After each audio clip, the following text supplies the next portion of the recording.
We declare we have a quorum and we can go forward with the meeting. I would call the first item on the agenda, 45 Columbia Street, from the Albany Center Gallery in the downtown Albany Historic District. And you're returning to provide, I guess, a bit more information on the mural project. So if you would identify yourself and proceed with your presentation, that would be great.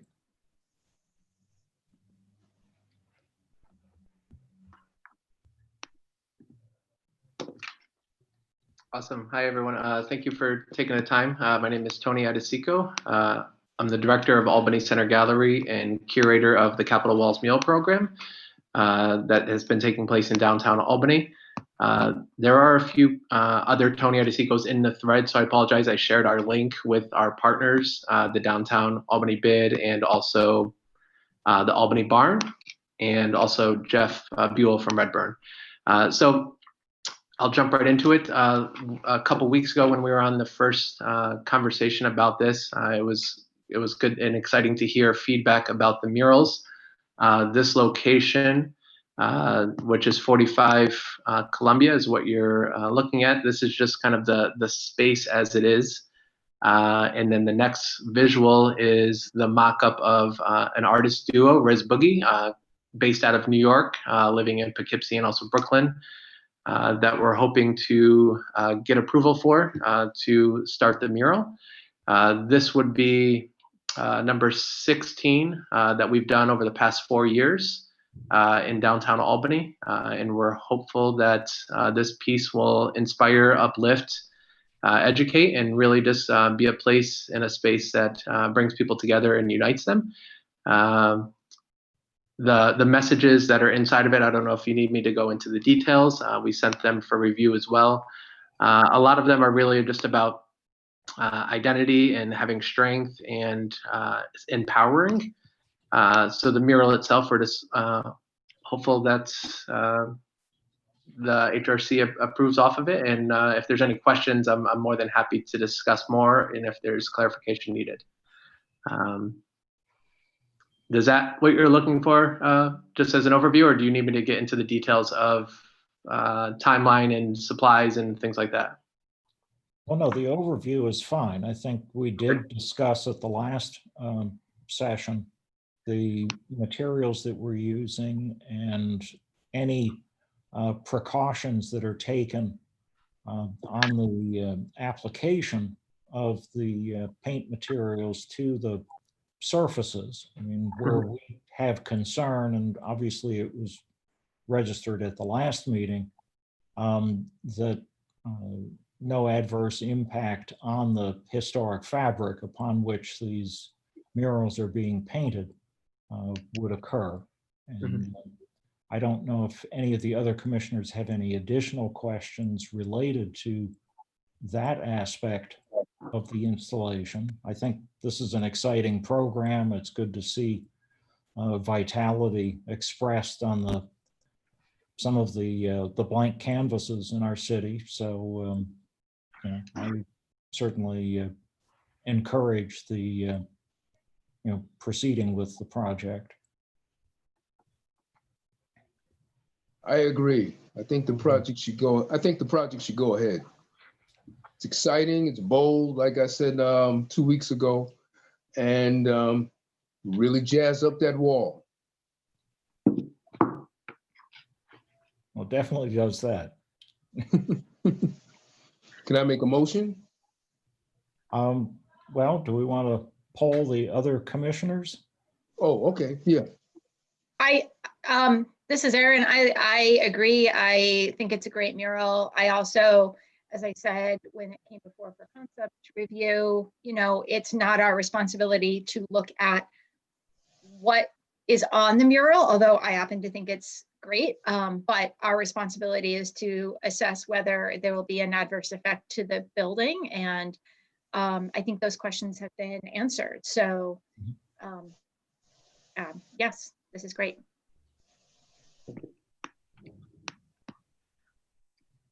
Well, Lee, I'll open it up to a motion, and then if there's any further comment. Hold on, John, hold on. Sorry. Give me 1 second. Jack has comments. Hold on, Jack. Oh, okay. So I can be Go heard ahead, now. Jack. Yes, we can hear you now. Yeah. Oh, okay.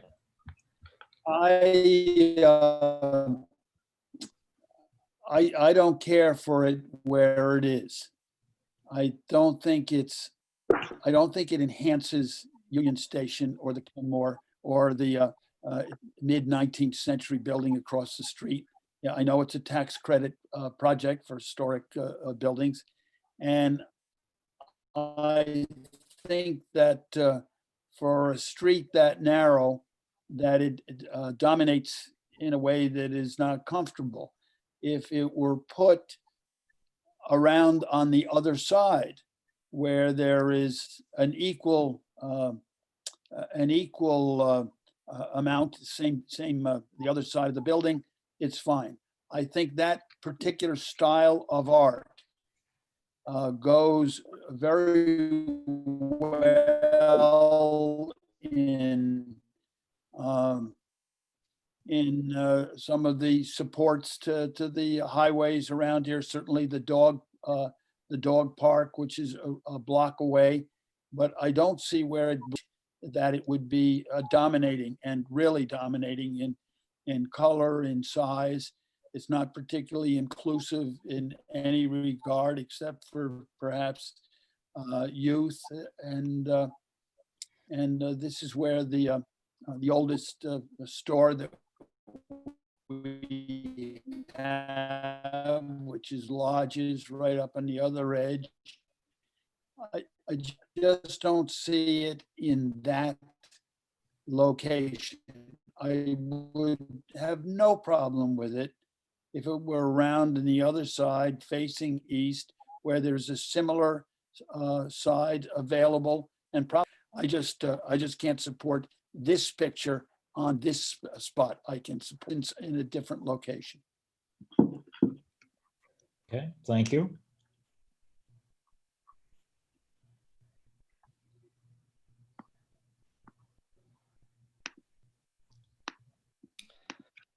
I guess I would say that, murals are similar in some ways to billboards, and there's messaging, and this is social messaging here, and all positive and great. But at this scale and size, could you accomplish it by shrinking it some and accomplish getting that message out that's sought?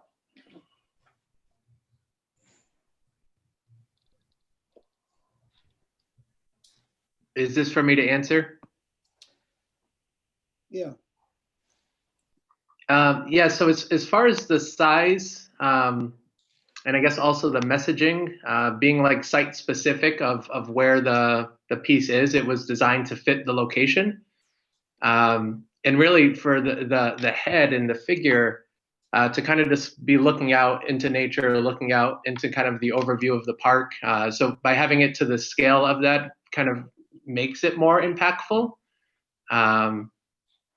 I don't know if shrinking it would help. It might not come across, I guess, as the artist would intend it to be. So my hope it would be to, if it's able to happen, to stay at this scale.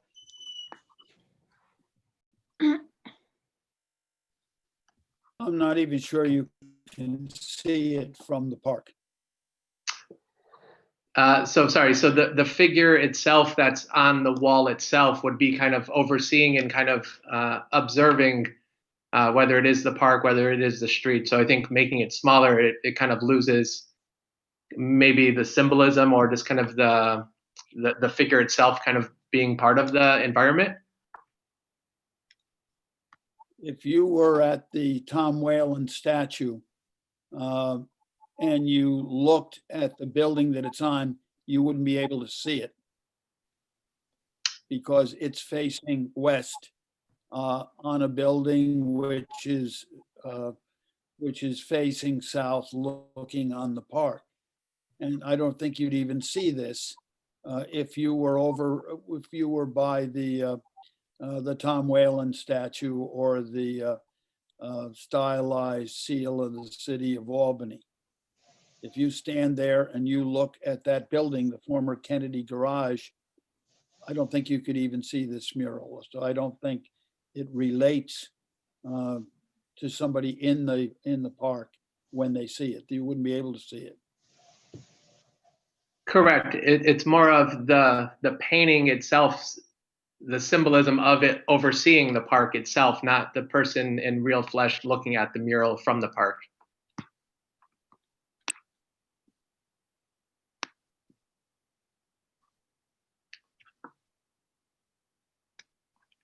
So you would be able to see it if you're walking down the street towards the park. But then when you're in the park, you're looking at the buildings. Correct. Right. Yeah. And it's on a, you're not, the mural is not interfering with your understanding of the city as a historic cityscape. But when you're walking to the park, you see it as a piece of public art overlooking the park. Correct. Yes. I would say that there is a way to get, how would I say this? There's many impactful murals that we come across.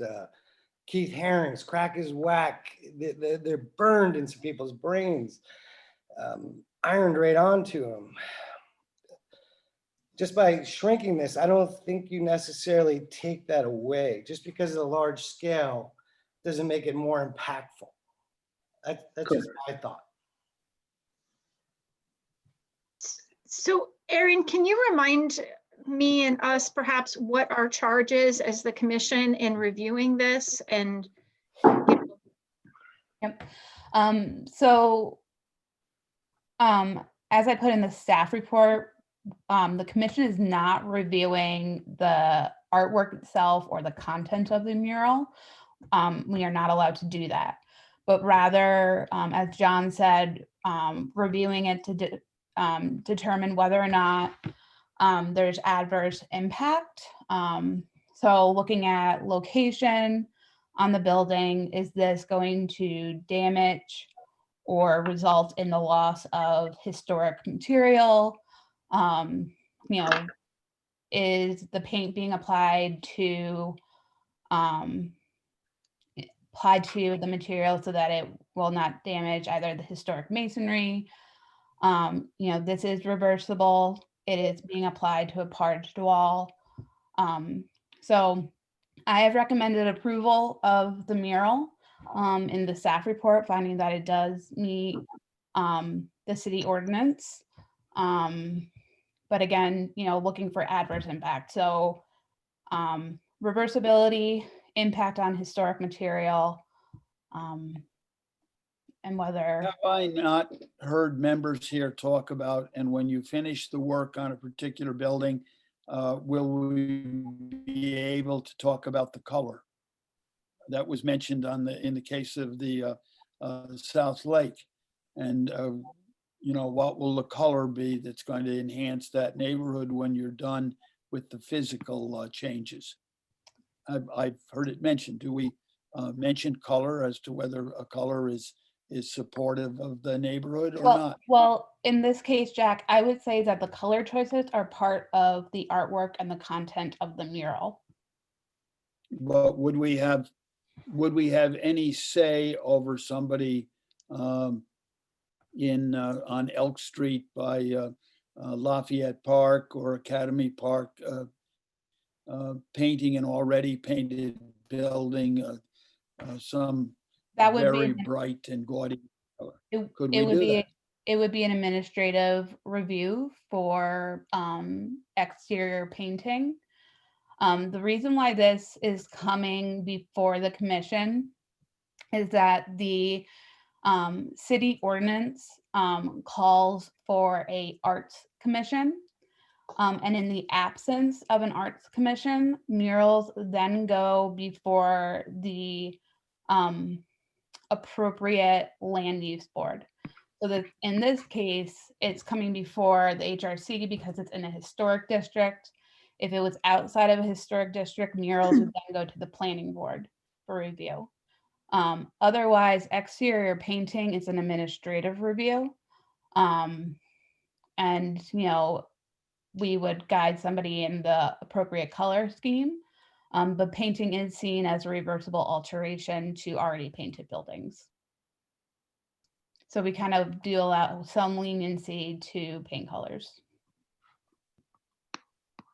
Tony, I have a question. And I think and maybe this will help with some of the, even though size is not something we can really review, but it just looks to me like I'm trying to puzzle out the perspective on these two images, and the image that's projected on the wall on the left looks to be much larger than the wall itself. If you're the image on the right where the yellow box is, you can see, the tree is kind of in front, whereas the image on the left, that mural actually even projects in front of the tree to the corner across the street. So perhaps it looks much larger than it will in in real life because of that perspective trick. And I think that it's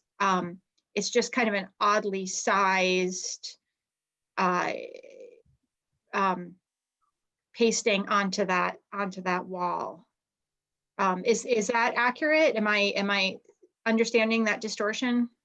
Yes. Yeah. So it will fit the space appropriately because we're actually grid out the design of it. So it will fit. It will probably be about 3 to maybe 4 feet below the top of the roof. Will be part of where the head is. So it's actually not going to go to the top of the roof. There's going to be space there. But the goal was to have it fit into that space to be proportional. Correct. So yeah, the design mock-up is not to scale. I apologize, or it's not to spec.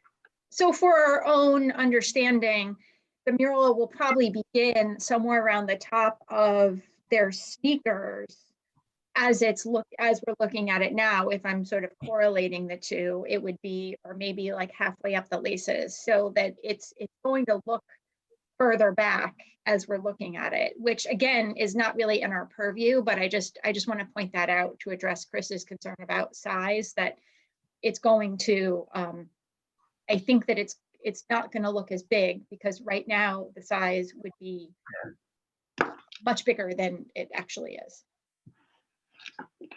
I agree. Yes, and thank you for pointing that out. I apologize that it wasn't mapped out according to that space.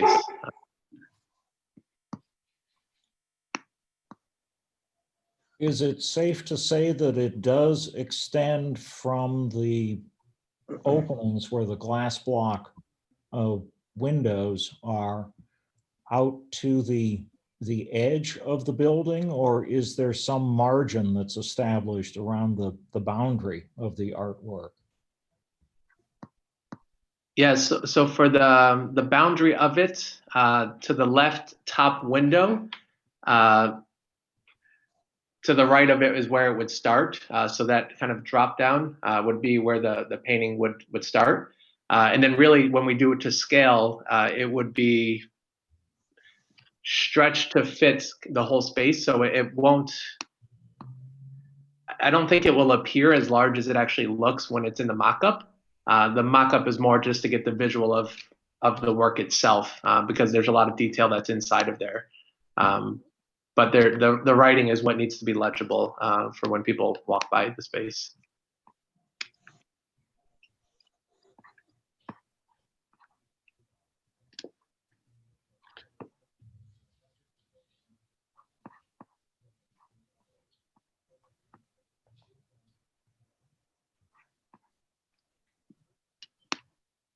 I would think in the future when we're looking at these, it might be helpful. I was thinking about some Google Earth images of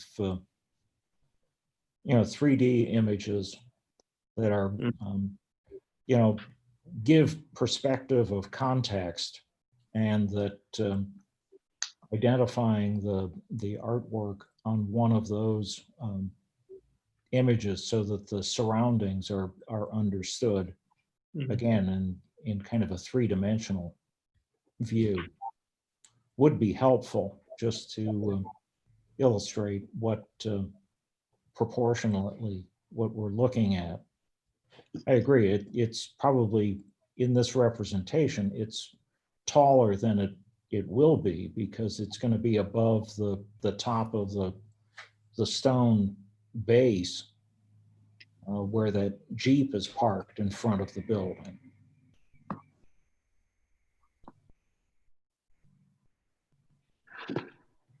So it looks like it is kind of hovering in the foreground a bit. But all that said, I still maintain that there's no adverse effect on the building fabric itself, and that within the purview of the commission as defined by Aaron Glennon, I think we should be in a position to at least put a motion forward and then take a vote and see what transpires. I make a motion that we approve the mural. Like we've been discussing for the past 15 minutes, the mural does not adversely affect historic material or historic buildings. That's it. I'll second that motion. Okay. Do we have any comments from the audience or anyone who has signed in for a comment? Let me just double check. We didn't have anybody signed up. No comments at this time. Okay. Then I would propose that we call the motion to a vote. I guess I'll do a roll call so that everyone can indicate their vote. Commissioner Pinkney, Aye. Commissioner Hacker, Aye. Commissioner Garrity. She says aye. Oh, okay. Commissioner Tobin Aye. and Commissioner McEnany. No. And I vote in favor of the motion as presented. So I believe we are 5-1, Aaron? Correct. So Okay. it passes. Yep. All right. Well, thank you for the presentation and the artwork, and we look forward to seeing its realization. Thank you. Thank you all. Similar matter at 39 Columbia Street, also Albany Center Gallery and the Downtown Albany Historic District. This is probably a little less controversial, but certainly a visually prominent location. And it's a different material. It's a metal siding, as I drove by it today to look at it one more time. And would you care to kind of introduce the artwork and the rationale behind it? Yes, so thank you for taking the time to review this one. As you mentioned, it's on an aluminum metal siding. The box set's outlined in yellow now. Actually, if you go to where the metal starts, it wouldn't be on the concrete.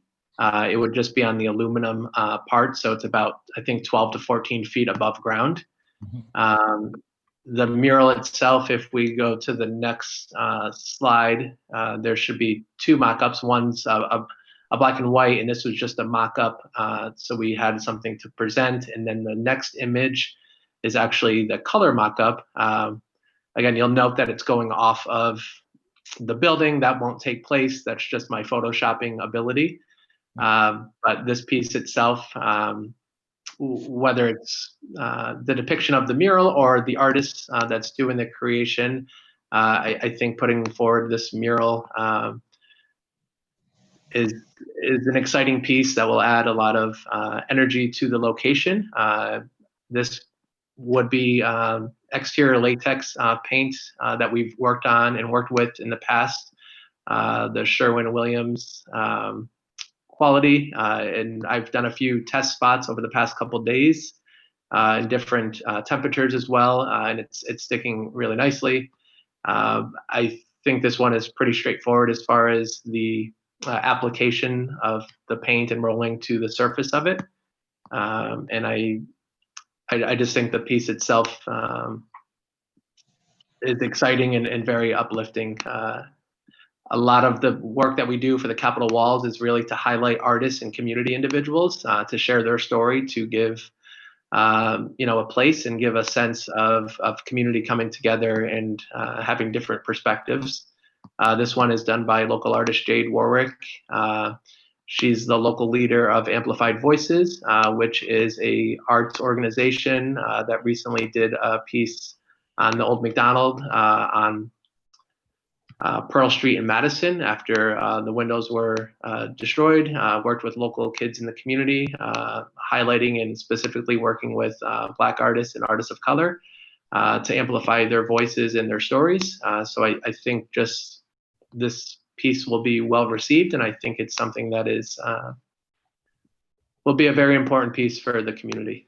So I'm open to questions if there's any details. I could probably talk about this work and the artist for hours, so I don't want to do that unless you're interested in. But thank you. And you did point out that it kind of overlaps extends beyond the building. The intent is that this has a somewhat of a margin top and bottom. Correct. Yes. And again, I'll work on my Photoshop skills for future mock-ups. This is my first one that was presented to the HRC. In our murals past these similar concepts, we had the essence of the piece, which turns out to be what the work is, but we fit it to scale. So the sunflower will drop down probably about 3 feet. And along the bottom part of the metal will actually have more greenery that kind of frames it in to kind of keep you inside of that space. Okay.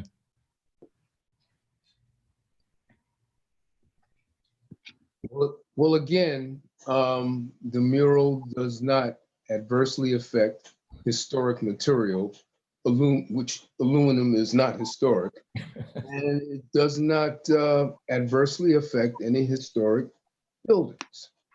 So again, the project is within the guidelines.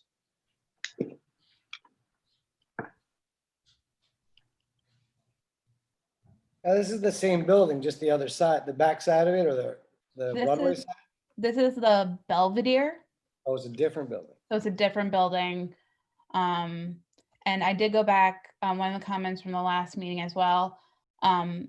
The parking lot and this building, the lots have been consolidated. So, and Redburn has holdings on the Belvedere and the parking lot. So they are consolidated into one lot.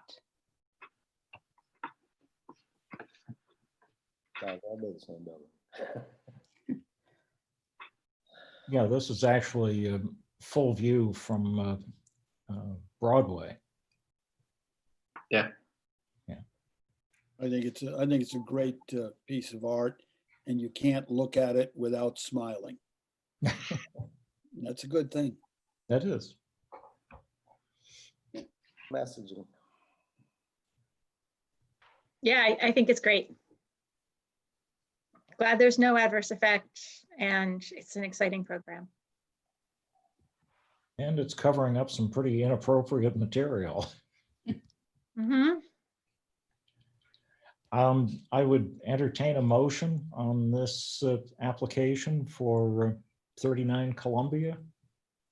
I move we accept the mural as presented. Second, Okay. Again, Aaron, do we have any comments from Let me just double check. the general public? Oops. Sorry, my computer froze. I apologize if I missed anything. No, just nice things. Work. Oh, Thank you. I will share with the artists. No comment, John. All right, I'll call the motion to a vote. All those in favor? Aye. Aye. Aye. I, I believe that's unanimous. If there's anyone dissenting, please identify. Okay, the motion is carried 6-0. So go forth and paint. When do you anticipate getting started on these? The weather's We're gonna, getting a little cold, so. yeah, we're gonna start Friday next week. Sorry, the 16th. And it's going to be about a 9 to maybe 12-day process of completing the mural. So as long as the weather doesn't do what it did about 2 hours ago, we're going to be okay. Yeah. But yeah, we're going to adjust and be mindful of the weather and the conditions. But yeah, so by October 29th, 30th, it will be complete. Both murals? Yes. Okay. Yeah. Yeah. Good luck. Thank you. I appreciate it. Can't wait to see it. Thank you. All right. you we're know, we looking should forward make an to it. effort with these murals that the artists have a chance to sign their names so people will give them credit for what they've done. Thank you. It is important and we appreciate it. You know, I've seen a number of murals. Some of them are old, some of them are more recent. And I asked myself, who did that? And Yeah. somewhere, it doesn't have to be huge, but it should be something that people could readily understand and read it and say, boy, that's a good artist. Thank you. I appreciate Tony, do you still have spaces for the October 11th mural tour? I think we have about 5 to 8 spaces available for the bike tour that's on Sunday. Mhm. Yeah, so if anybody's interested in going on the tour, it does really highlight downtown and the city, the art and the architecture. And we also launched a new podcast that talks about some of the history in downtown and connecting it to the public art that we've been working on. So we appreciate the support to be able to keep doing this. And if there's things that we can help out elsewhere, please share with us and we're more than willing to support. Thank you. All right. Well, thank you very much. Awesome. Thank you. So just to have a clarification, as of tomorrow, we can start moving forward with our next steps. Yes. Yep. All right. Awesome. I will tomorrow start writing up the decisions. I usually try to get them, I've been trying to get them out fairly quickly so that people can start work. But yep, you can start on the next, next steps. Cool. Awesome. Thank you all so much. We appreciate it. And I will share the good news with the artist as well. Okay. Thank you. Welcome. Thank you. Thank you. All right, the next item on the agenda is 199 Lark Street in the Center Square, Hudson Park Historic District. And this is basically a reimagining of a vacant building right next to what used to be Lemmy's Archery Sport, and was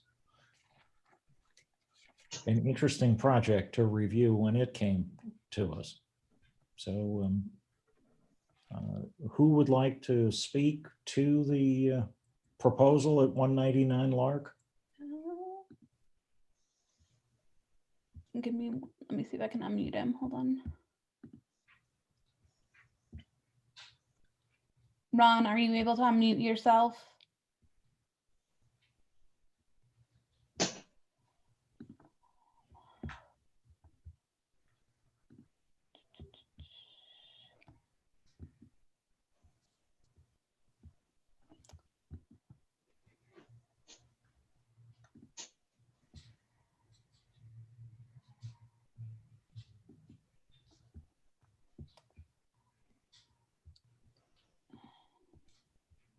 By the way, I'm the ghostly character in the north here. We have no light up on Colonial Avenue. So I'm in a totally dark room We have no electricity here. This is all done by battery.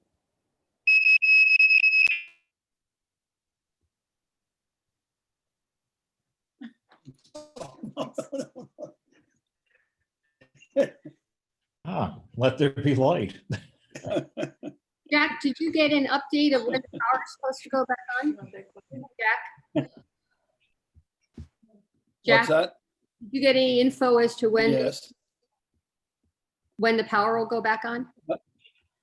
Nope, no idea. No idea.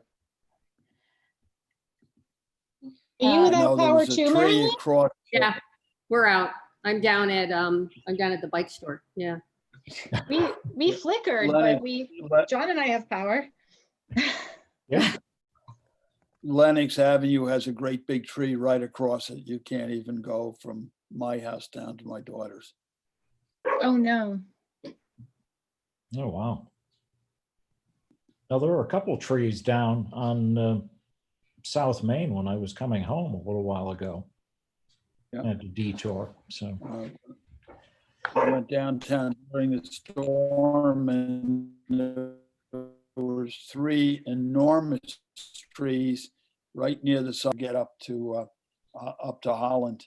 The applicant, Split. Ron, I'm sorry, Ron, are you there? Hello? Ron, I'll take this opportunity to welcome Commissioner Kaplan to the meeting.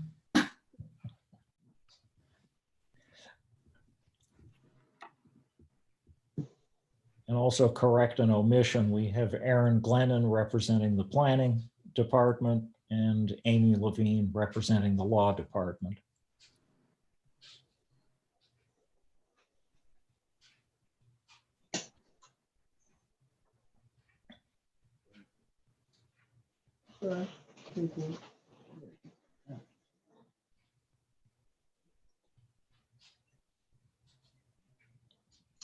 Washington Park has also lost a number of trees. I saw some down on the perimeter when I drove down. Yeah, when I drove Mm. down Madison. Saw a tree, I don't know, Ontario or somewhere, kind of sitting on someone's roof. Yeah, oh, Yeah, yeah. Yep.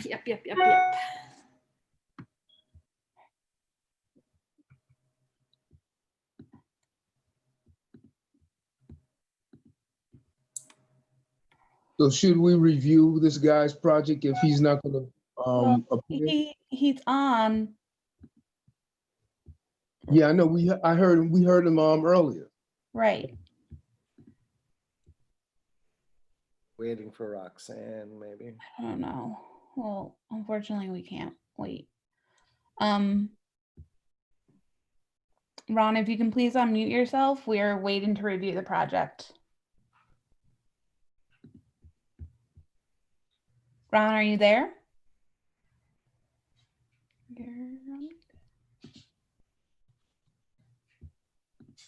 He had dialed in by phone, hadn't he? No, he's on as a participant. Oh.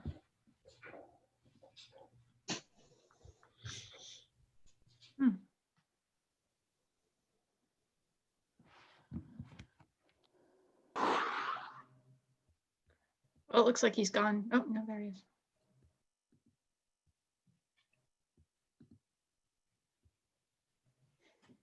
Hello? Hi, Ron. Ah, Okay, Ron, I'm you're gonna there. make the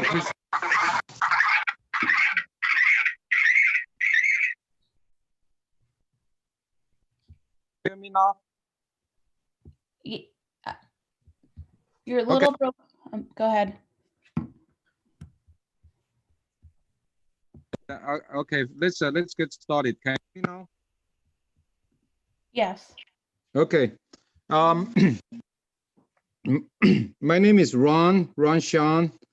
I'm presenting this project to the committee. Roxanne is our designer. She is having difficult time to get on this Zoom meeting. I'm gonna make the presentation, and if I need her help, answer the questions. I try to bring her online afterwards, okay? This project is at the 199 Locke Street. It's the south end of Locke Street between. Hello, this is Roxanne from DeRaven Design and Drafting. Hold on one moment, Roxanne. Ron, where are you? I'm having problems with this system. It keeps booting me off. Okay, hold on 1 minute. Where are you? Are you calling in? Yes, I'm finally got through, but I don't know how long I will be here. I've tried to call 4 or 5 times so far tonight, and it keeps bouncing me out. Oh, Okay. All right. I don't know if Ron wants to make the presentation or who would like- I don't even, the problem is I don't have my computer. We have no power. Okay. Well, then I will ask that Ron continues the presentation, and if you can just, I can answer whatever questions may arise. How's that? okay, so we're in the middle of the presentation, so we'll have Ron continue. Okay. Thank you. Go ahead, Ron.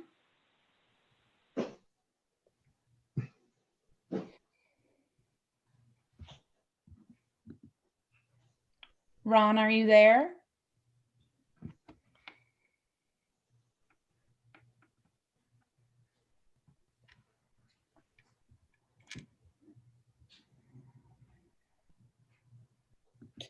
Is he online?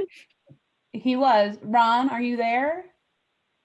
Are you, Roxanne, are you calling in through his sign-in? Yes. Okay. That's the number he gave me. Okay, that's the issue. You have kicked him off. Okay.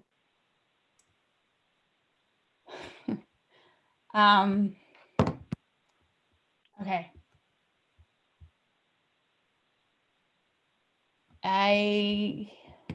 Either you will have to give, so I'm going to say you're going to have to give the presentation. Or we'll have Well, to, at this point in time, he's the Or one you- who or owns you- the project. right. So I'm going to ask you to hang up. Maybe Sure. get in contact with Ron and let him know, and we will wait. Okay, I will have him getting back in touch with you. Obviously, this is all new to me. I've never really done Zoom conferences. I tried to go through the app and it didn't work either. So I'll let Ron know that if he's got any questions, he'll have to call me. No, he needs to get back on so he can finish the presentation, or we will have to. I'm gonna call him right now and tell him to get back online. All right, thank you. thank you.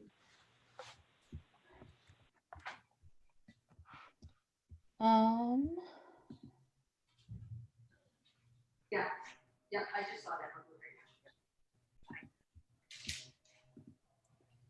So. We.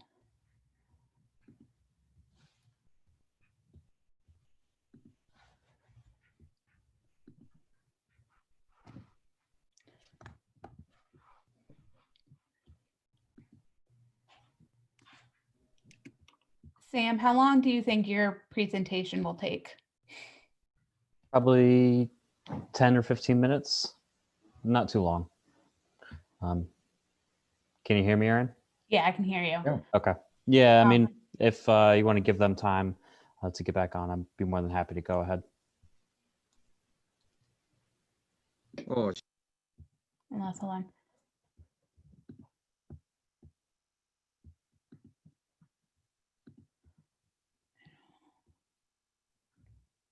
hello, Hi, Ron, okay.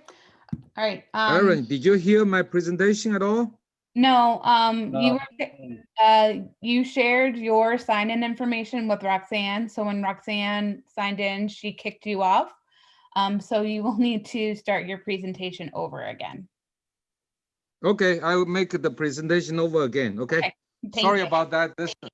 It's okay. My name is Ron. Ron Sean.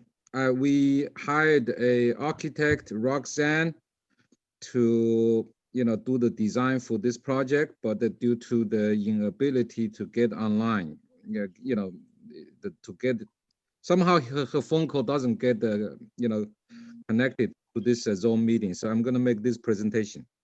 199 Locke Street is at the south, pretty much south end of Locke Street, between Madison Avenue and Central Avenue. Okay. To my best knowledge, this building has been vacant for many years. It's been vacant, and it was, years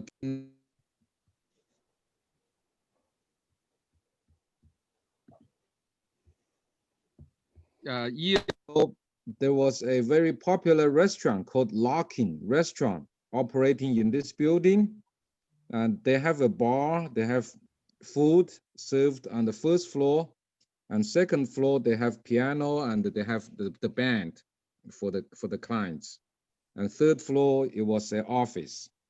So it was a very popular for the local business and the legislature people. That's to my knowledge.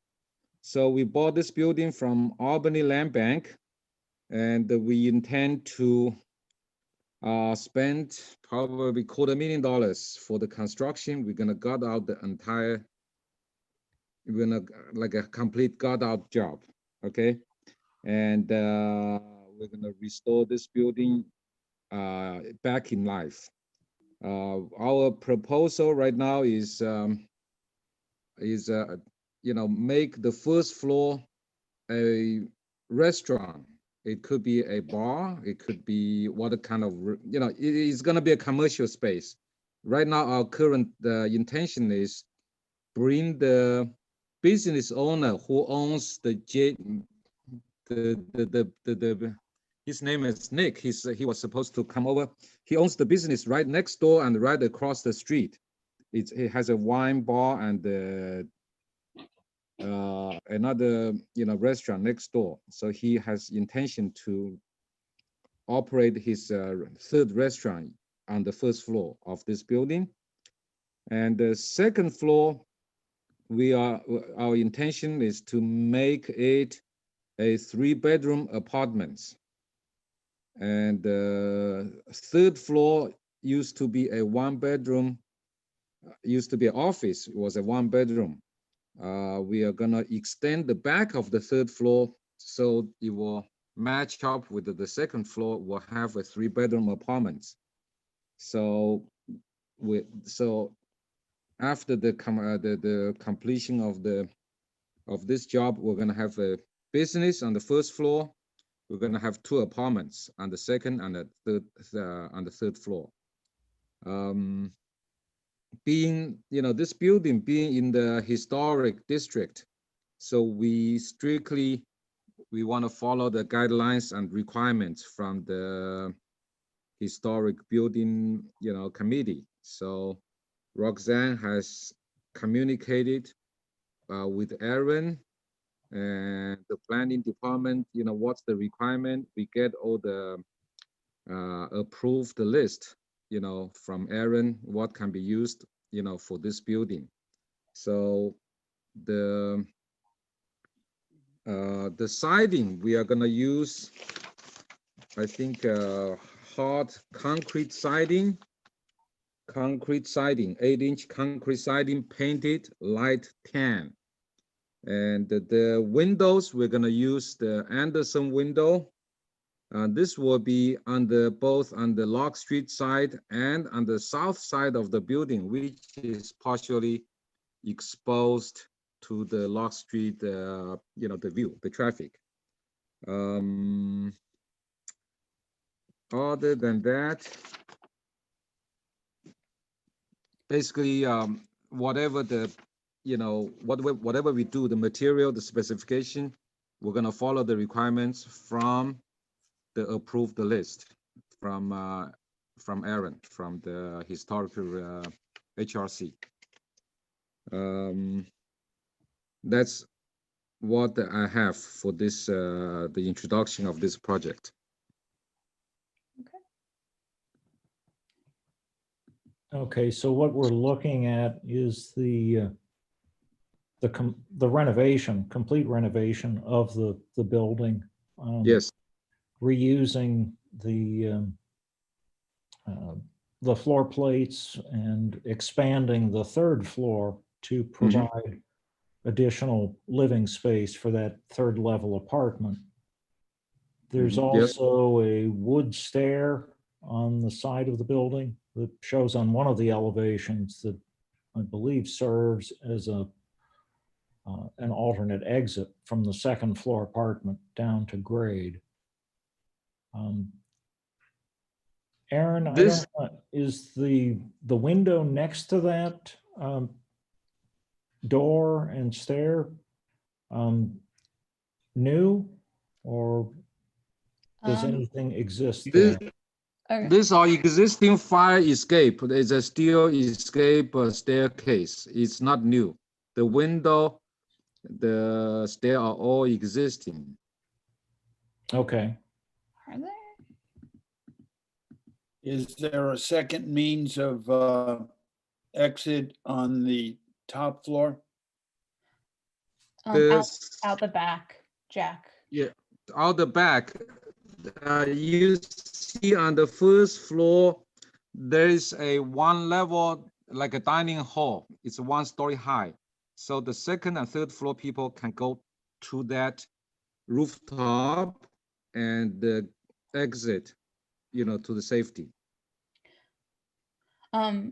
John, looking at the photos that are currently up, the south elevation, it does not feature a staircase or a window, so it does appear that both of those are going to be new alterations New- to new that features. elevation. Yeah. I forgot to mention the current the view of the front view of the building. There are just 2 picture windows. If this is the side view, can you do the front view, please? Mhm. Yeah, the front view, you see there are 2, like a double hung window on the left, and this was there before. I don't know how many years before, 30 years before or 40 years before, but the most recent, what they did was they covered it up with the siding. So from historically, those windows, it was there. So we'll just bring them back to light. One thing I noticed in your elevation sketch is that you have, the sketch shows the head of the entrances and the distance between the head of the entrances and the sill of the second floor windows. The original, you have more space than what the elevation your drawing shows. The same thing with the head of the third floor window to the corners. We don't intend to change any position of the window. It's not going to change. It stays where it is. What I'm saying is that the elevation drawing that you show really does not fully depict the existing conditions of your front elevation. Is that an awning roof proposed as well? Yes. Yeah. And what might be the finished surface of the commercial space and entry? Yeah, Um, the front elevation, what the Roxanne designed was whatever it is, and we keep it is. We keep whatever the current position, current elevation, and we just bring the 2 double hung windows to the light. That's all we did. And we are changing I think the current vinyl sidings will tear it down and put the concrete, the 8-inch concrete siding back, which meets the historic, which is on the historic commission approval list. You're So, not changing any look of this front or side view of the building. So So- can I, oh, sorry, Aaron. The drawings in the packet show that the existing aluminum siding will be retained and repaired. It looks like it's a smooth aluminum siding on the ground floor, and it looks like it's being shown as a corrugated metal in the drawing. And then they're proposing to put back the awning based on the photo from 1992, which will have a standing seam metal roof. And I believe it projects 2 feet from the face of the building. I'm sorry, Aaron, go ahead. yeah, could you go back to the existing condition, the Photo? photo of it now? Yeah. Yeah. So, I feel like without the existing siding coming off, and the condition of the current storefront, is so deteriorated that it's pretty challenging to really review the proposal, because it's hard to understand first of all, I want to know what's underneath that siding. It's vinyl, it's not aluminum. That's a question. Underneath you mean the first level? Well, both.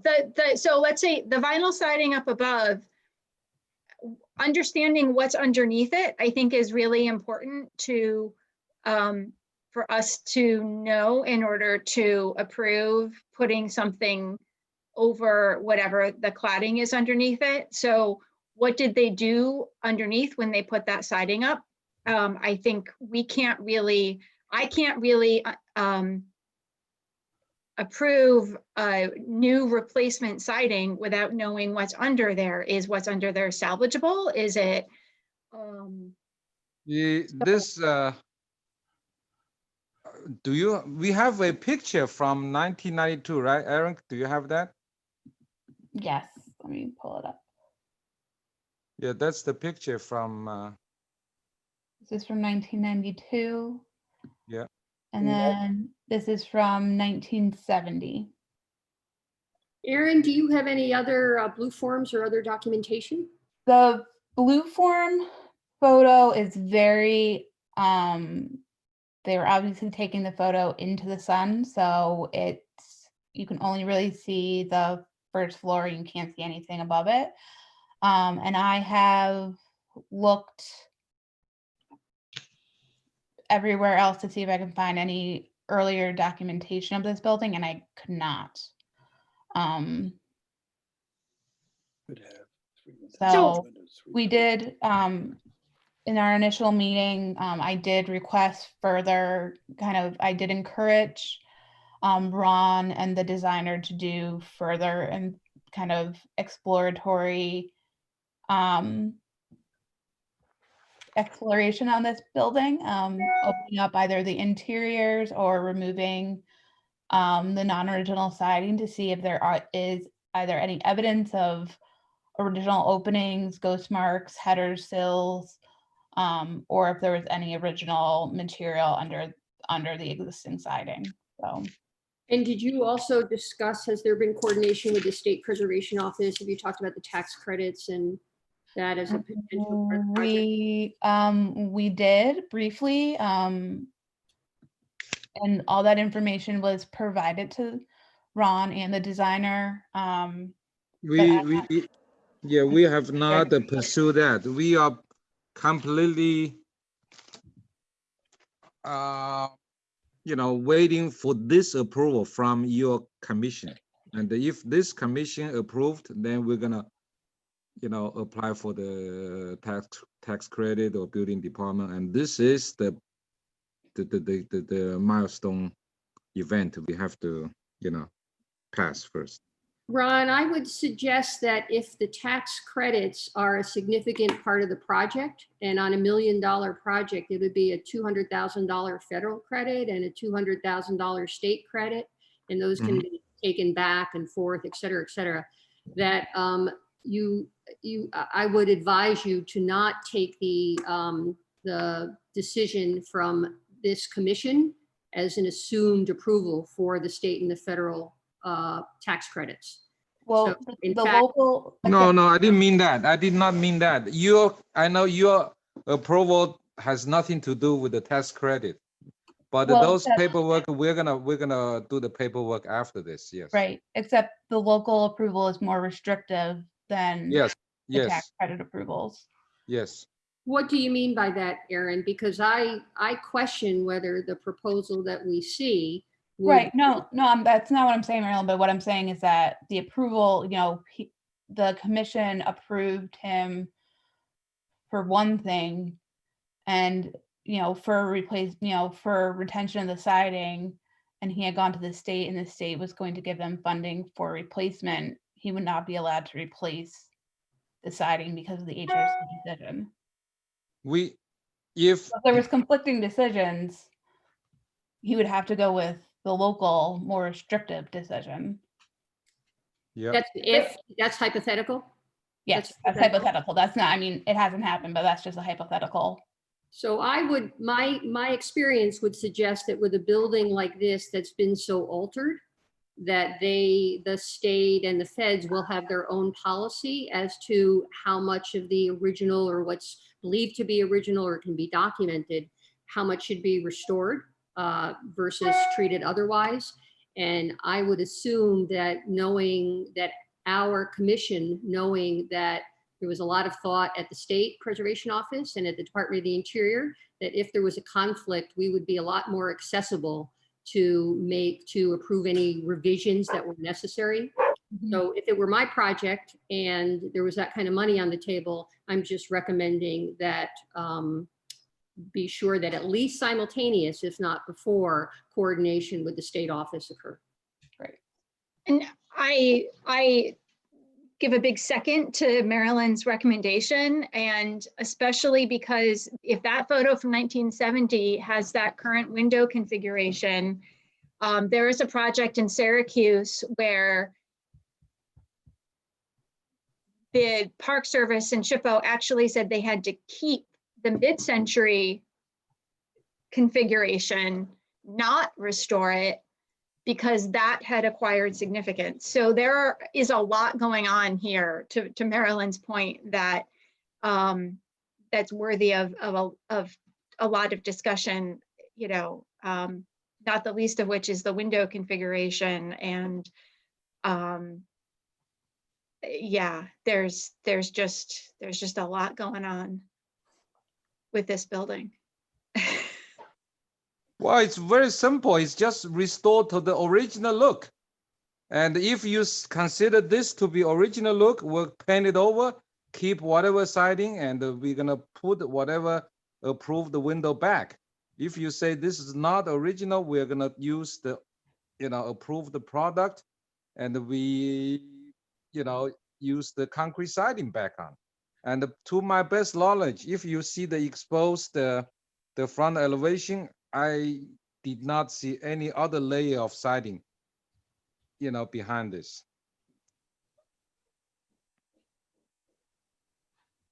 I think it would be I looked at all of the 19th century buildings, then you can see them above the restaurant as well on the left-hand side. And when you look at it, all of them had 3 windows across the top.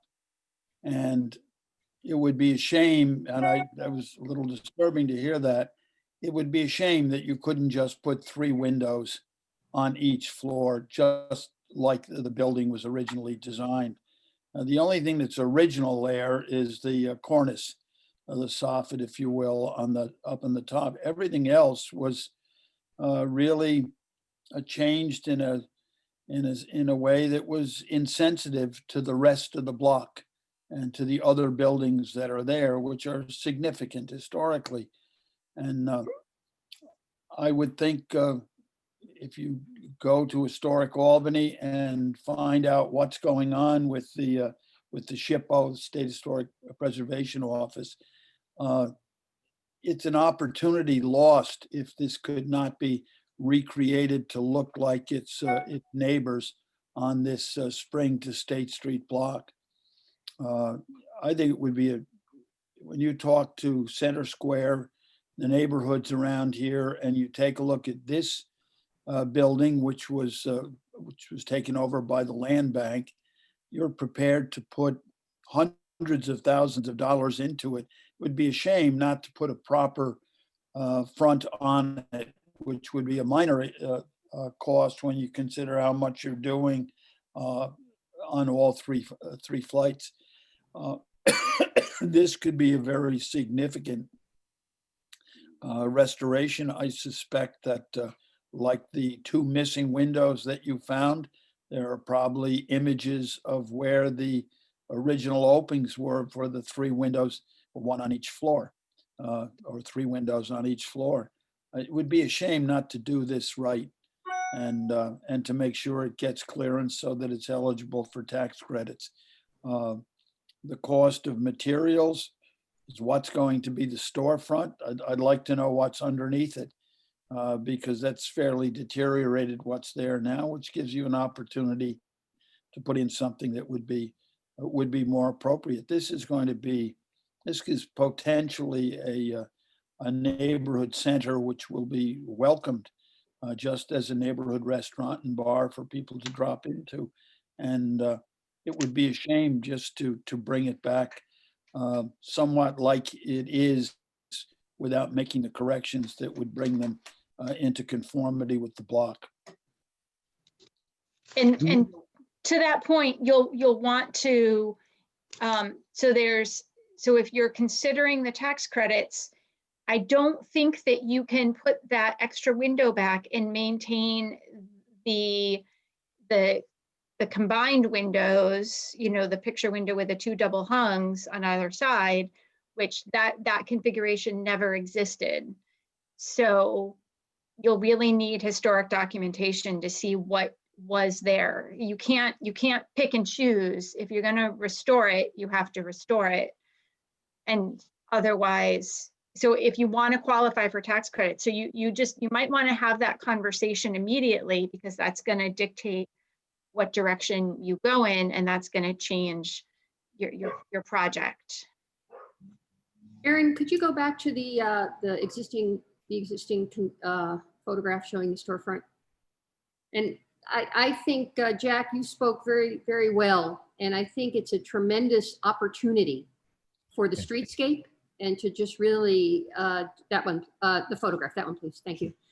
It's a great opportunity. And in fact, the costs associated with doing a more thoughtful restoration project are not really, it's not a huge percentage of the project cost here. I think it's just time required to sort through what's the documentation, and then what are the various review authorities, what do they have to say, and what's their approach. The challenge is the building's gone through a lot of changes. And so if it hadn't gone through those changes, it'd be a lot easier for us to just look at this and to approve it. But we know that how changes are dealt with is a evolving policy set of discussions, and just recreating what exists here doesn't really answer the questions of what do we know about this building, and what's really a good solution, and what thirdly is a contribution to the neighborhood. I would say that we haven't yet spoken enough about the storefront. And I don't know what was original. I agree with others that some removals would give indications perhaps of where some framing members were, et cetera. But retaining the existing is not very advantageous to the building or the streetscape. And I would hope that you'll consider looking at the buildings across the street and nearby to get a sense of what a 19th, early 20th century storefront looks like, and how perhaps the proposal can be modified to reflect the kind of glazing, meaning the glass, and some of the cornice or sign panels, things like that. Best one that I've seen in a while is the one on Madison Avenue on the south side, just downtown side of Dove Street. And that was one that looked terrible with a storefront that was it was a bar, and it was amazing that all the siding was taken out and they found all the markings of where the original woodwork were for decorations and brackets and so on. And that is the most fantastic preservation that I've seen in a long time.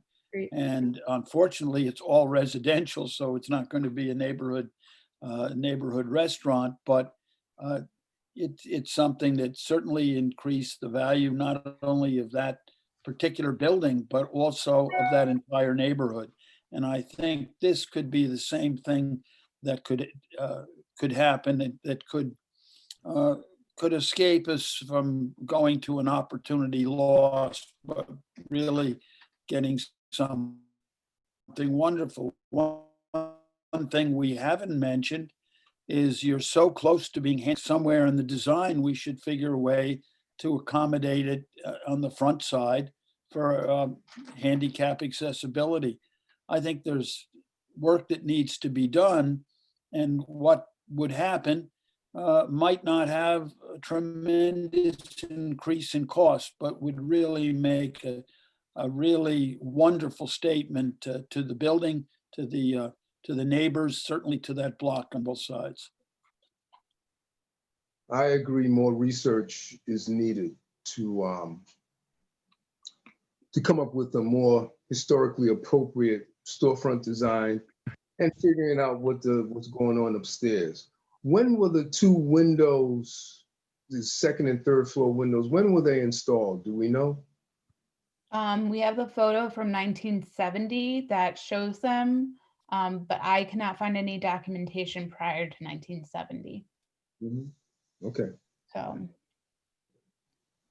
I don't know if anyone knows when the Larkin went in, and possibly maybe when that went in, the windows went in. I don't know.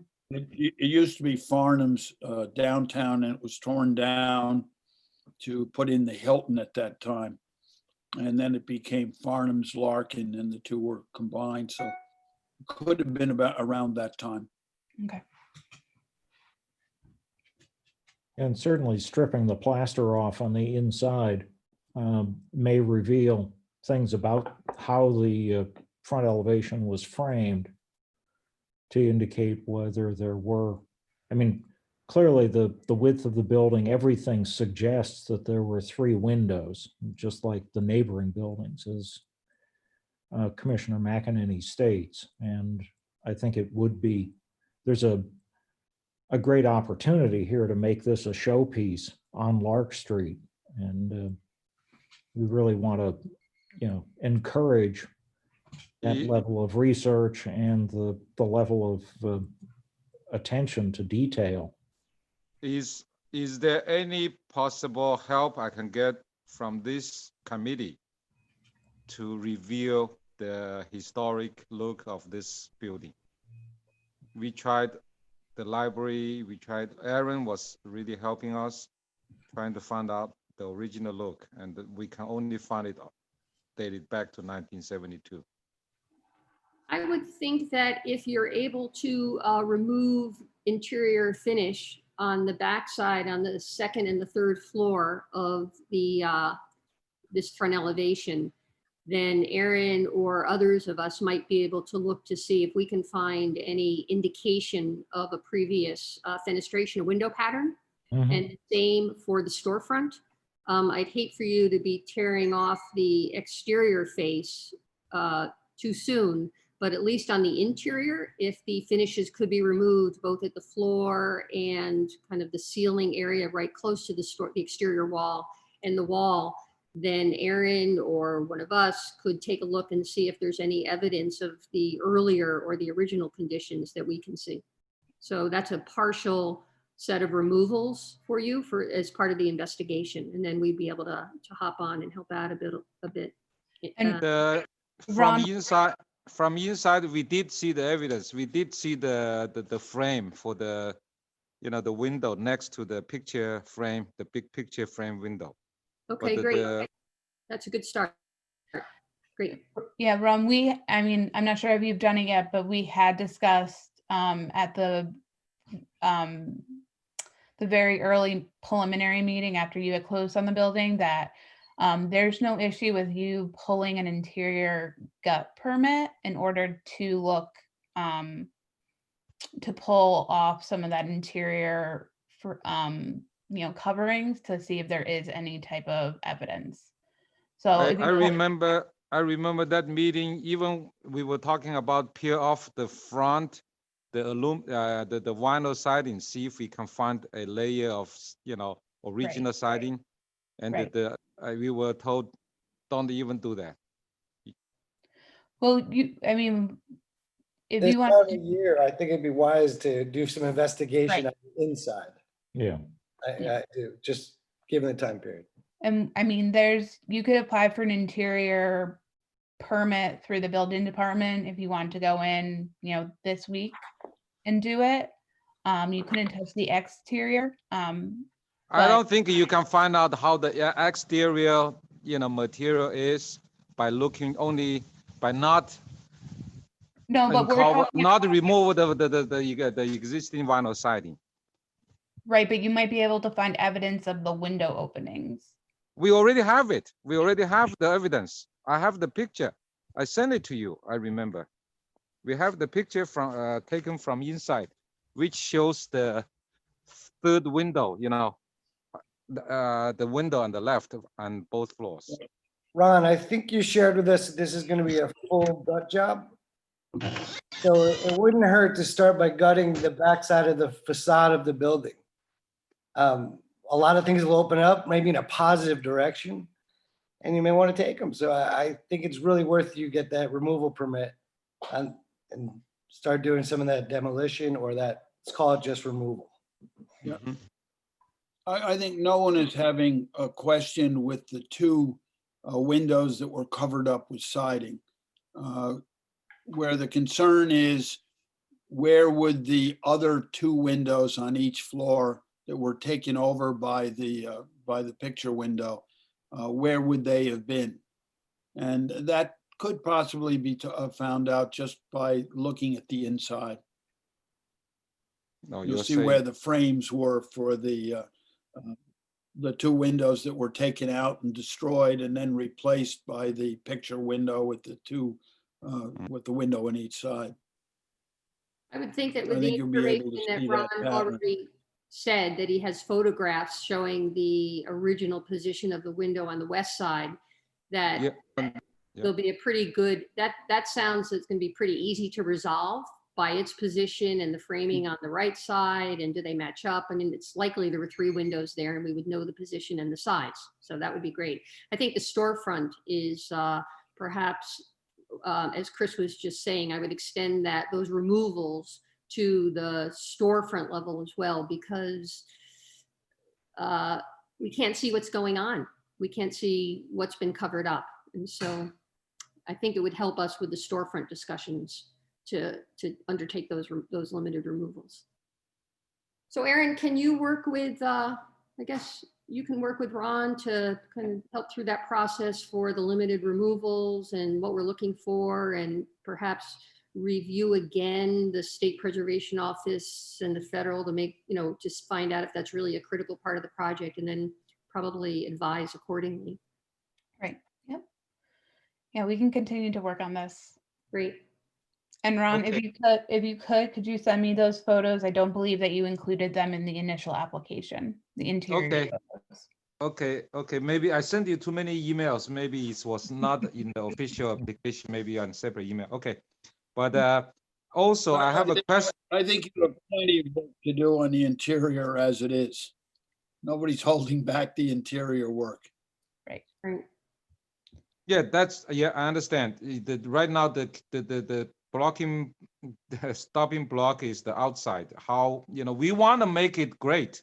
We are investing, a lot of money here. We want to make it a great looking, original, historic looking, but it's just, what is original look? That's what, And it's the front facade we're interested in. We're certainly not interested in your backyard. We don't have, we're much more lenient in the front and the effect it has on all the other buildings around it on both sides of the street. That's very significant to us, to the neighbors, to historic Albany, and to Center Square and others who look at this. This Okay. could be a wonderful opportunity. We Sure. would hate to see it become an opportunity lost. Absolutely. We want to do our best to make the neighborhood and preserve the historic character of this building. And I have a couple of questions. What is the opinion from the committee on the extending back of the third floor to, make it a 3-bedroom? Because it's really not that visible from the Log Street from front view. Yeah. I don't think it's a problem. I have no concern on it at all. It's not visible from, a lot of it isn't visible from Log Street. So I have no problem. As long as you can design it so that it does not look like it was always there. Mhm. Okay. So it can read as an addition. No, I think it's entirely appropriate, and it kind of, it fills out the massing of the building.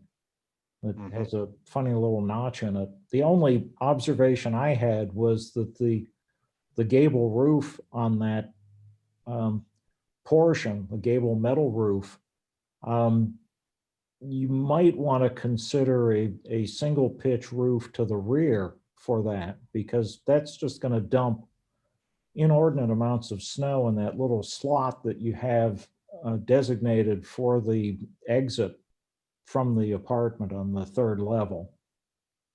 Mm-hmm. Well, we have in terms of the pitch, single pitch or flat roof, that will be subject to the height limitation. We don't want to make it very, very odd looking. We want to match it the top of the roof line like level, And the other question I have is, I forgot, is that Jack or whichever gentleman was asking to make a handicap accessible from the front? Is that possibly against the historic look of the original building if we make it it's a very, very slow, like a 8-inch step. We can certainly make a ramp there. It's not that difficult, but in terms of looking wise. No, there'll be no problem. There'll be no problem if you Yeah. carefully detail that as part of the facade treatment.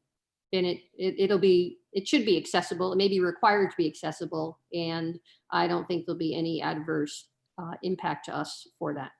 No, we've, Ron, we have allowed the installation of handicap or ADA accessible entrances and entrance ramps for other historic properties throughout the city. So it is something that is allowed. Mm-hmm. Okay. Okay.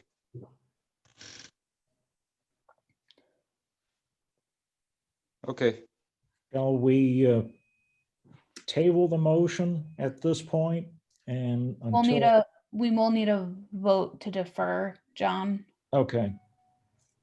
And then give Ron time to do the interior, we'll get the permit for the interior removals work, so we can do some selective removals on the back of the front elevation and do the investigation necessary to determine what was there as best we can.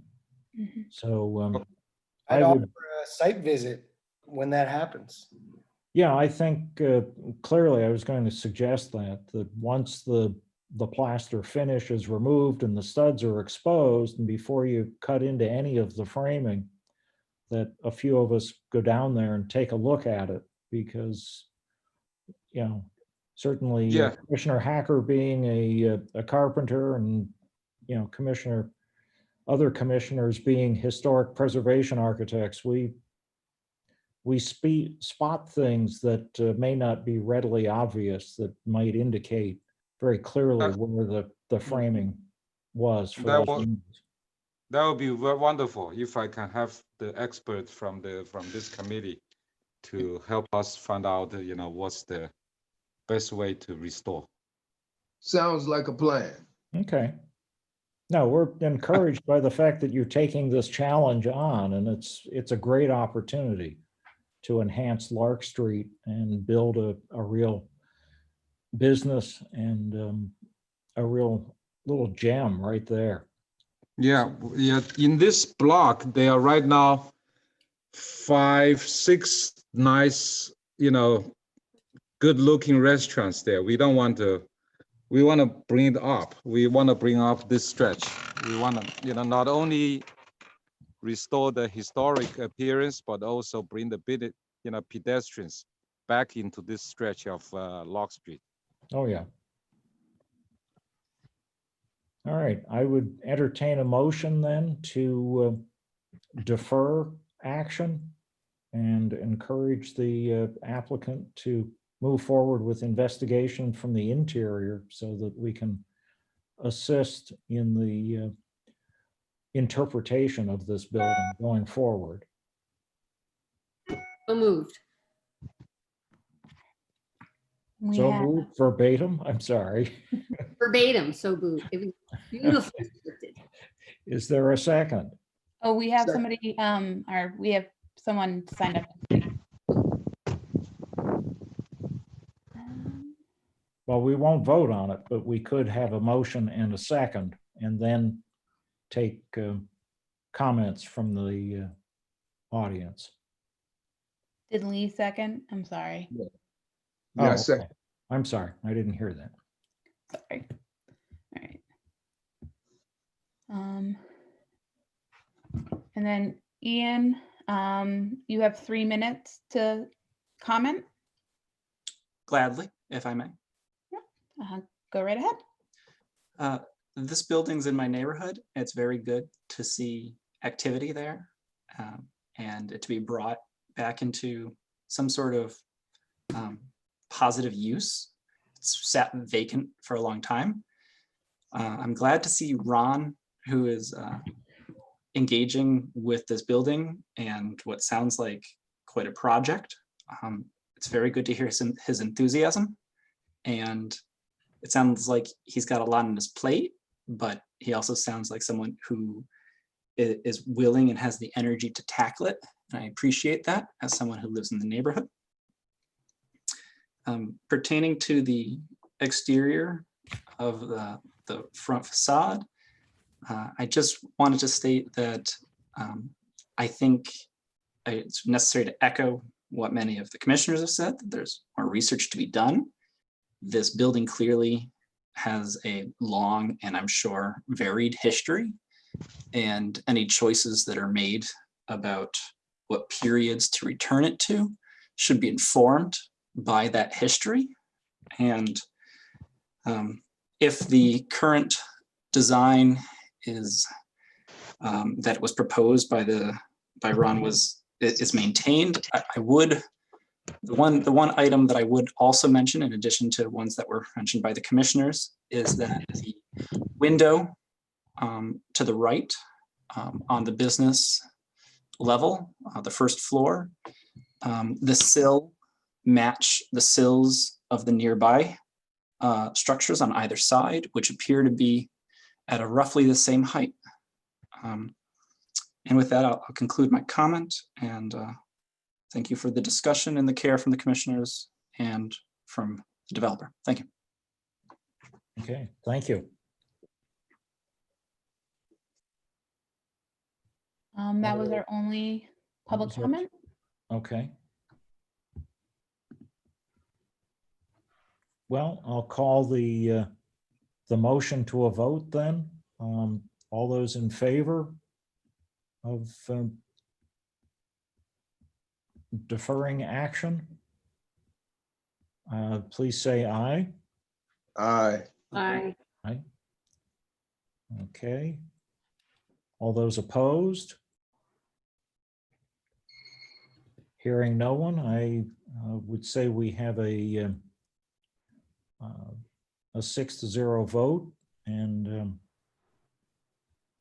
Ron, you can move forward with your interior work once you've gotten a permit to do that removals work. And then we look forward to working with you on the exterior elevation and the Lark Street facade. Okay. Will do. Good. All right, Yeah. thank you. Thank you. Excuse me, I'm gonna have to bow out from further discussion. So at some point, maybe tomorrow, I can talk with Aaron. Yes. We can go over what Sam has to offer. Yep, we can do that. Sounds good. Good night, folks. Good night, Lee. Thank Good you. night, Lee. Thank you. Yep. All right, Aaron, you want to introduce Sam, his presentation, and we'll. All right. Give me 1 second. So my colleague, Sam Wells, who is the Neighborhood Stabilization Coordinator, is going to give a brief presentation on the new program that is coming out of City Rise and the RFQ process. So, sorry. Sam, if you want to take over. Sure. Thank you, Aaron, and thank you, commissioners, for having me this evening. I wanted to come to you tonight to give you an update on how COVID has been affecting the rental housing market, as well as the landlords and tenants in the city of Albany, and also ask for your help in spreading the word about this RFQ that we just published for emergency rental repairs. So, Aaron, if you want to go to the next slide. Or Sam, do you want me to give you permission to? Yeah, actually, yeah, that'd be great. Let me try to figure it out. I also have the ability to share my screen, and I have it pulled up on my computer as well. So whatever works best. This shouldn't take long, only 10 to 15 minutes, but wanted to make sure that I was keeping in touch and keeping everybody updated about what we're working on at the moment.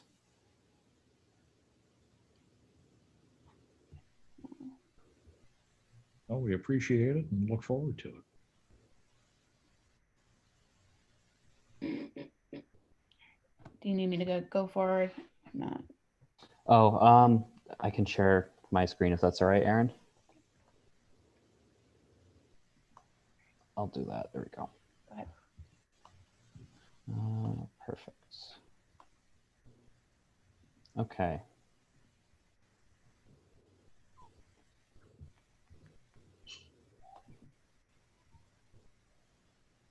Just want to make sure everybody can see. Is everybody able to, there we go.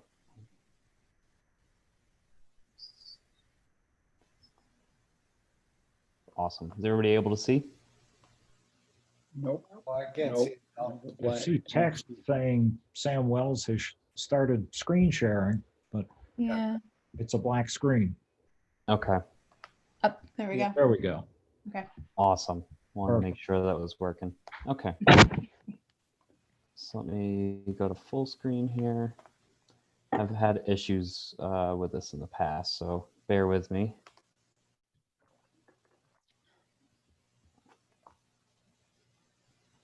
Okay, is everybody able to read the agenda there? Yes. Awesome.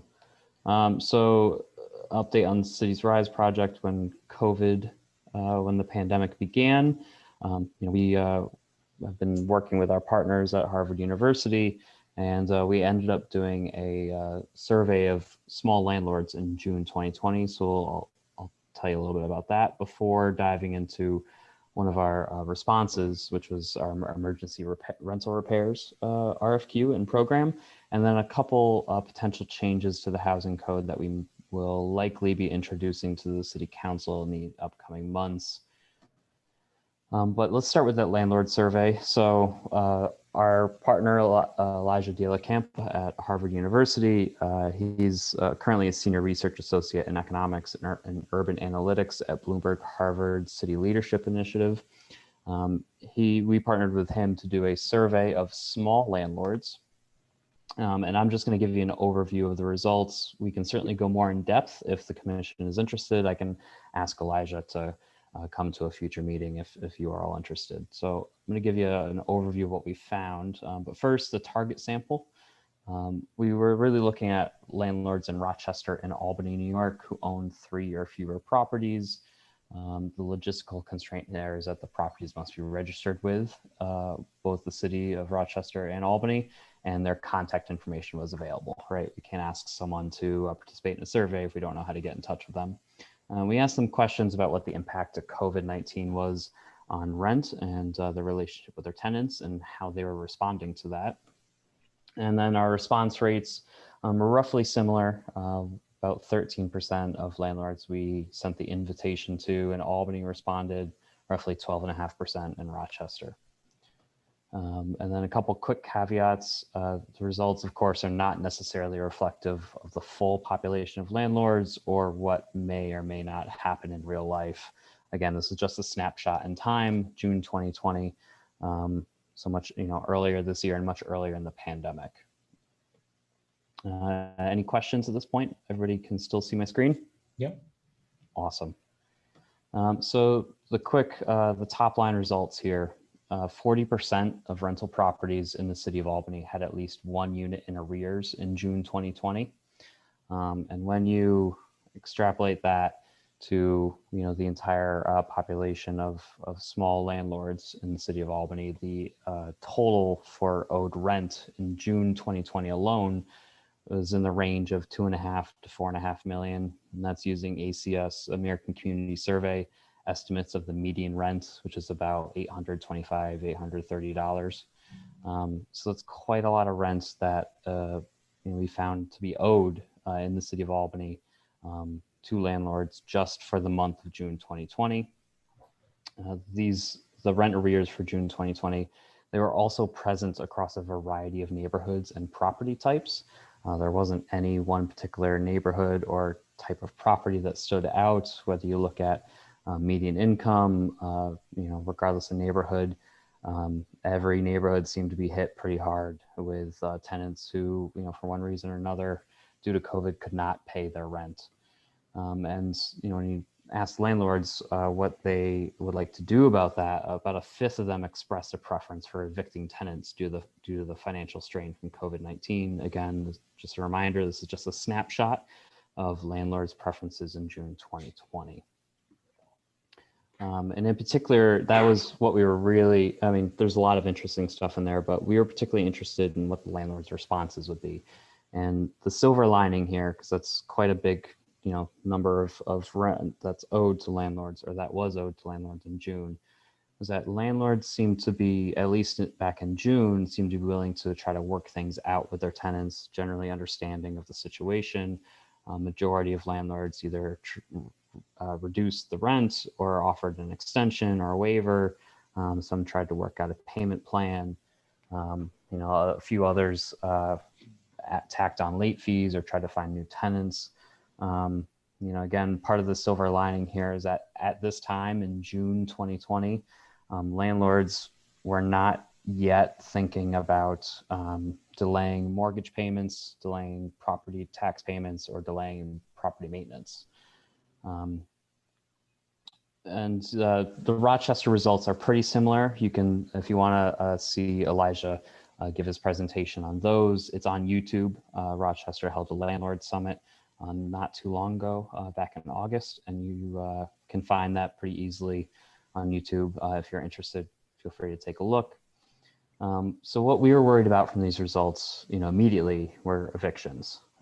There's quite a lot of rent that's owed across the city, 2.5 to 4.5 million. And as time has gone on, we're also worried about mortgage foreclosures, deferment of property maintenance, and tax foreclosures, as these effects, obviously the underlying economics haven't generally changed for the better since then. And so here we are in October 2020. We're worried about all 4 of those items right now. And we're working with Elijah to conduct a follow-up survey on October 15th. So that should be launching next week. And we're expecting to hopefully, learn more about all 4 of those actions and how landlords, what their situations with their tenants are looking like right now. And we do have, but we're not waiting for those survey results. We do have some resources available for landlords. We have about between some Cities Rise funding that we are able to reallocate thanks to the willingness of the Attorney General's office and the Federal CARES Act. We do have about $330,000 in rental assistance and about $50,000 in mortgage assistance that is available. And I'm sure you're realizing that there's quite the discrepancy between the amount that we have available and the amount that was owed in June 2020 alone. Clearly, we don't have enough, and federal assistance is desperately needed in this area. That being said, we're going to do what we can do with what we have. And that also includes our annual CDBG grant programs for home improvement repairs. Landlords can access in particular the lead abatement and TARP grants up to $20,000 per unit and $6,000 per bedroom respectively for those grants. And we also reallocated some Cities Rise funding to start up a revolving emergency rental repairs program. And so that's, if you've heard about the RFP, we were thankful that Historic Albany Foundation shared it on their social media page. But we actually published a RFQ, request for qualifications for contractors to help us carry out emergency rental repair services. And this is something I'd like to ask the commission to help us spread the word on to make sure we have contractors who sign up for this. But the general gist of the program is that we'd like to use our emergency powers to correct unaddressed violations that result in an unsafe, unfit for human habitation declaration for occupied properties. And some examples of the violations that would result in this would be lack of heat, lack of electricity, compromised electrical systems, lack of water, plumbing issues, and leaking roof systems. Generally, those be the focus. And we're really looking at small jobs, small fixes that landlords, obviously will give them a chance, as we always do when we declare a property unsafe, unfit. We give the landlords a chance to make the corrections. But in some cases, landlords refuse. And while unsafe, unfit orders are not, by and large, they are not an eviction. There's a lot of misconceptions between tenants and landlords that it amounts to an eviction. Technically, it is not, but in practice, often tenants get displaced anyways due to the conditions in the apartments and in these units. And so what we'd like to do is prevent as much displacement as possible during a pandemic by using our emergency powers to correct for those violations when the landlords refuse to. And typically, we're expecting these costs to be under $5,000 per job. And we're hopeful, we're estimating that we're probably going to only end up using this about once a month. Hopefully, we don't need to do it more frequently than that. But this is a new program, so we'll certainly find out, and we'll have the ability to adjust if we do need to do it more often. But again, our goal is to prevent unnecessary displacement of tenants during a pandemic. And also, it's a great opportunity to prevent the deterioration of existing livable housing stock. The RFQ for contractors is due by October 16th at 2 p.m. To the Corporation Counsel's office. And we do need your help in ensuring that contractors sign up. Without contractors, we cannot do this work. Again, in these areas here, lack of heat, lack of electricity, we're looking for electricians, plumbers, general contractors who can fix leaking roof systems. And these are typically going to be smaller jobs under $5,000 for the most part. But that's, and that's what we're working on, what we're moving on currently. But upcoming, we're also looking to expand our ability to act on these situations too. We're going to be at some point moving amendments to the housing code to City Council to create additional administrative fees for owners who receive an unsafe, unfit declaration to cover the city's response expenses. We currently don't have that ability. We're also going to be asking for additional fines for any uncooperative owners to help pay relocation assistance to displaced tenants.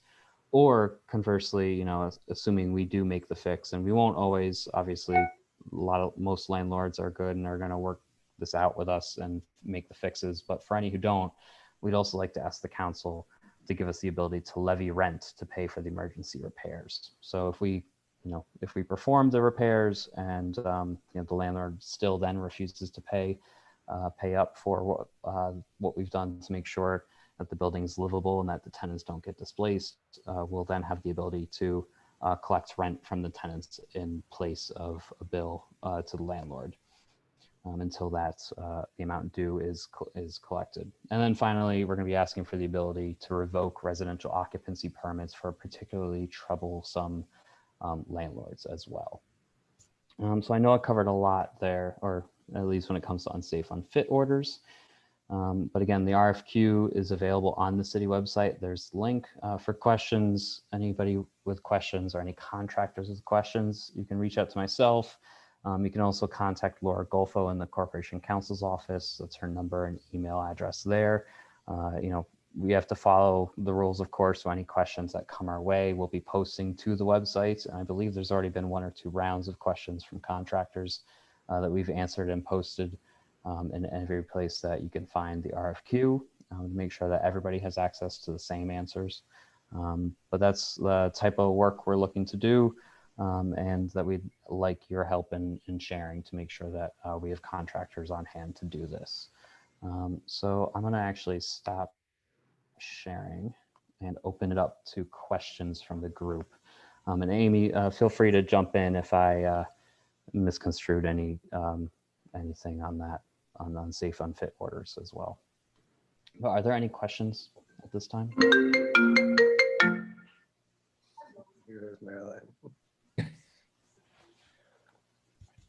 One of your bullets identifies the $24,000 in seed funding for a revolving emergency rental repairs program.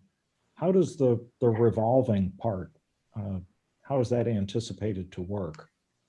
Yeah, so that would be funding, when we make an expenditure, when we fix when we correct one of these unaddressed violations, we'll bill the property owner as it currently works for that cost. When that owner repays us, or when the county reimburses us, if it goes on the property taxes, we'll then, recollect that funding. And so then we get to revolve it and recycle it for the next building that meets this criteria. And that's the revolving part there. Yeah.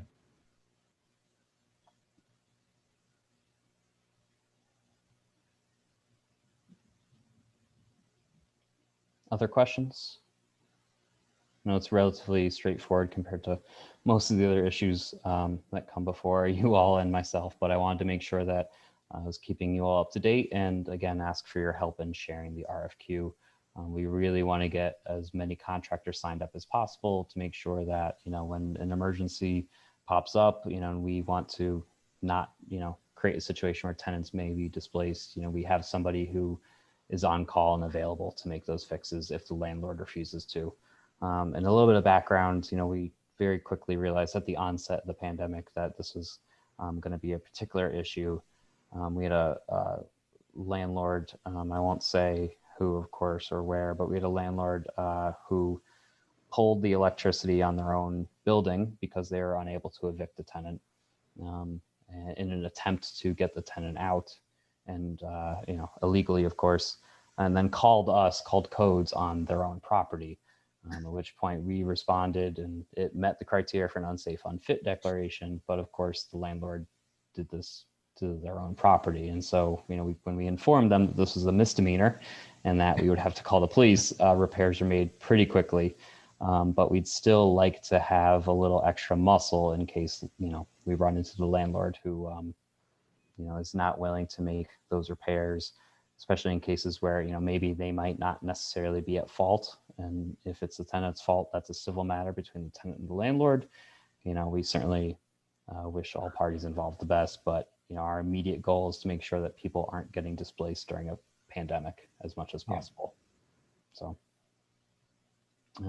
if there are no further questions, I want to thank you all for your time. I really appreciate it. And if you'd all help spread the word to any contractors you may know, we would really appreciate it. I would assume this is also posted in the building department because contractors walk in there all the time. Yeah, we've reached out to our contractors that we work with and that we give permits to pretty frequently. I've been trying to make the rounds to neighborhood association meetings and other groups, and I wanted to stop by here, of course. So we're trying to spread the word. I've myself been making a bit of an effort to make sure we get some minority contractors on the list as well. But anybody you all know who can do any of these types of work, it doesn't have to be the whole suite either. If they can only take care of the electrical piece or roofing or plumbing, whatever, we'd love to have them sign up and be available when needed. So. Okay. Very good. Thank You Sam. for the presentation. And it is certainly it is a tough time. When we received the results of the survey, we were pretty floored, frankly. It's something we had all suspected, and our contacts on the national scene had been shouting this from the rooftop. But to see it locally too, and not just here, but the results are pretty similar in Rochester, is pretty flooring and sobering to an extent. So we're doing what we can. But I also want to stress that, frankly, we probably won't have enough, and without federal assistance, without additional assistance of some kind, there's only so much we are going to be able to do. So, just want to stress that point as well. But thank you all for the time. I really appreciate it. I don't want to take up any more because I know everybody's got a busy television schedule tonight. So, thank you all for your time. Thank you, Sam. Thanks, Sam. Thank you, Sam. Okay, since I haven't eaten dinner, I'm going to suggest is there any other matter to come before the commission before we entertain a motion to adjourn? Just one quick update. The National Biscuit Company building on Livingston and Pearl Street has passed through the State Review Board and is now on its way to MPS for review for its listing on the National State Register. So Great. Yay. yay. Good news. Yay. That's it. All right. If no one else has anything to bring to the commission, I'll entertain a motion to adjourn. So moved. And second? Second. Okay. All those in favor, go to your darkened homes. Jack, you look really special tonight. We should all have black is- backgrounds like that. Yeah. You look great. Okay, good night, all. Be safe. Night. Good night. Thank you, everybody. There's leave.